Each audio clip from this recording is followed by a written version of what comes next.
So I've just got the Pixel 2 XL from EE, popped into the store, gave my ID, picked it up. Got the Google Home as well, Mini, fantastic, really looking forward to opening that. Let's get home and get unboxing, thanks.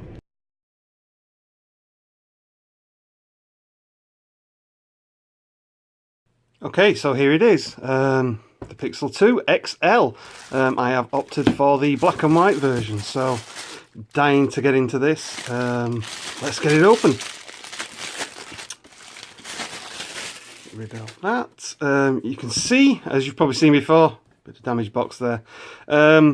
It's a plain box. You've probably seen this 100 times if you've been obsessing about this phone like I have. Nothing much to say in the packaging, top and bottom. Really, it's attractive. I wish there wasn't a little bit of a bump there, but never mind. Let's get into it.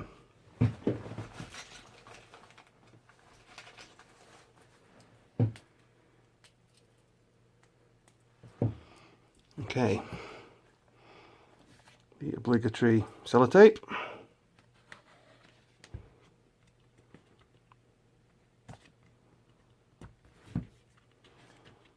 Troublesome. There we go. Let's cross the top. Make sure there's nothing there, nothing there. And the big reveal.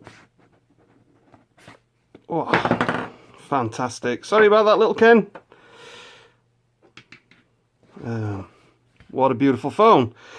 I really don't understand why in all of the adverts people are obsessing about looking at the back of the phone. For me, it's not something you particularly stare at every day.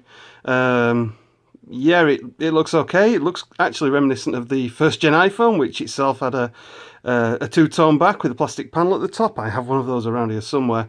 But yeah, from the back it looks okay. Happy to see the fingerprint scanner. I know the camera is going to be awesome. So let's pop that out. A little bit strange that there's no nice wrapping to peel off. You know, people tend to look forward to that. So we have this wraparound, which I know the LG favours as well. We'll just get into it unceremoniously. Take a look at the screen. It's going to be probably a video I will follow up with to discuss the screen. Hopefully by now a lot of the issues have been sorted. I know there's been several updates to adjust things like screen saturation. I'm hoping very much that I don't have huge blue tint problems, and the black schmear I believe is indicative of all OLED panels, so can't really dwell on that. But yeah, loving the coral button there. Hopefully I won't get it covered in fingerprints. SIM tray, microphone, and lack of headphone jack. I know that's a big problem for a lot of people. Personally, I just went and bought a pair of Bluetooth headphones. They're pretty good. So interesting to see if they sync up and it sounds as awesome as I hope it does. So we'll just pop that there for a second. Take a look inside. But I know in here there's a SIM ejector, widget. Yeah, there it is. One to add to the huge stockpile of others I have. The Getting Started book, which you know, probably never read, but if you're interested, we can page through that.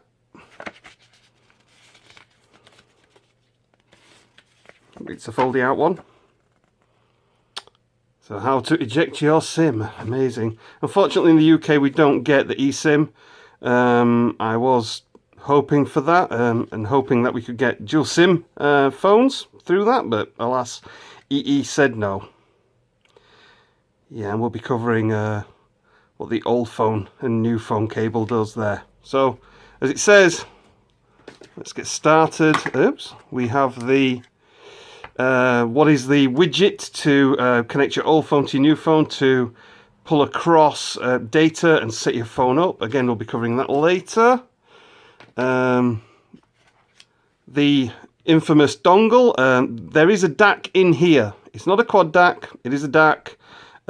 It has to be there in order to convert the digital signal to an analog signal. So for all the people crying about quad DAC in the LGs, you can buy external quad DACs if you want them. They can be quite expensive, but if you're an audiophile and you want the amazing machine learning in here, the stock Android experience that we'll come to in a bit, you can always buy an external quad DAC and know that you're not limited to your phone. So if you do change, you can take that with you.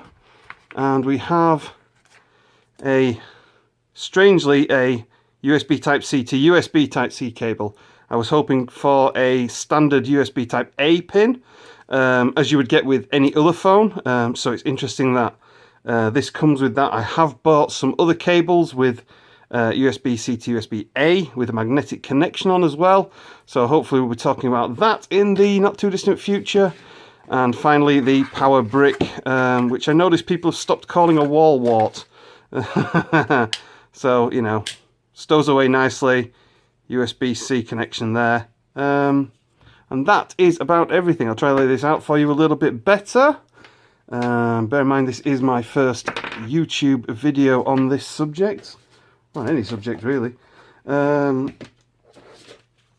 there we have it, the Pixel 2 XL. I'm so excited. I want to get into this. Yeah, thanks for watching. As they all say, like if you want to remember this, and you know, you can always go back to your likes and scan through videos that you've liked in the past, so you don't need to bookmark it. And if you want more of me, again, this is the first video out there. I know it's a big ask, but I'd really appreciate it if you'd subscribe. Don't plan on monetizing this anytime soon, so you can watch ad-free. Yeah, thanks for watching. I'll figure out what my YouTube channel name is later on. Thanks, bye.